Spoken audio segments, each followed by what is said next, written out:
Salam sigap dan shalom.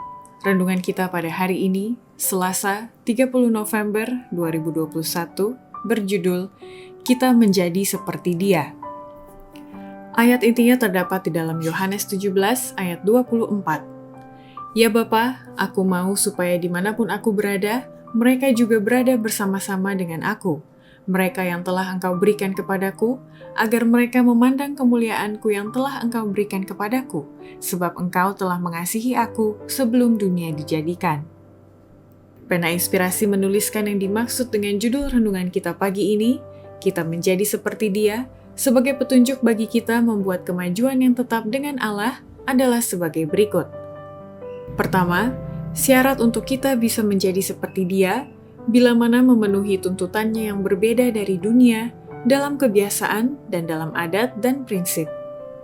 Allah menuntut umatnya sekarang ini untuk berbeda dari dunia, dalam kebiasaan, dalam adat dan prinsip, sama seperti Dia telah menuntut dari bangsa Israel pada zaman dulu.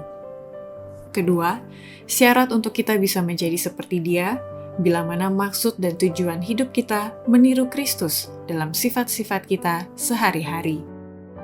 Kemuliaan Allah, kesempurnaan tabiat Kristen, adalah merupakan maksud dan tujuan dari hidup kita. Para pengikut Kristus harus meniru Kristus dalam sifat-sifat mereka. Seperti Kristus adalah semboyan, bukan seperti bapamu atau ibumu, tetapi seperti Yesus Kristus terlindung dalam Kristus, dibungkus dengan kebenaran Kristus, diilhami oleh Roh Kristus. Ketiga, syarat untuk kita bisa menjadi seperti Dia, bila mana kita tahu mengatur diri dalam semua kewajiban hidup kita dan belajar tentang Yesus sehingga kita bisa mengalahkan setiap godaan.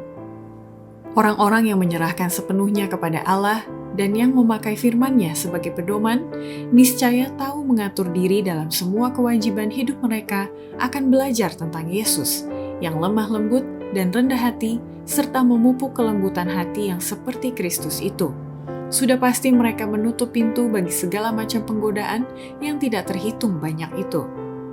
Keempat, syarat untuk kita bisa menjadi seperti Dia, bila mana kita mau belajar dan berusaha untuk menurut kepada Yesus, agar menghasilkan persamaan tabiat di mana kehidupan Kristus ada di dalam kehidupan kita. Orang-orang Kristen yang sungguh-sungguh berusaha menurut Yesus, karena orang-orang Kristen itu seharusnya sama seperti Kristus.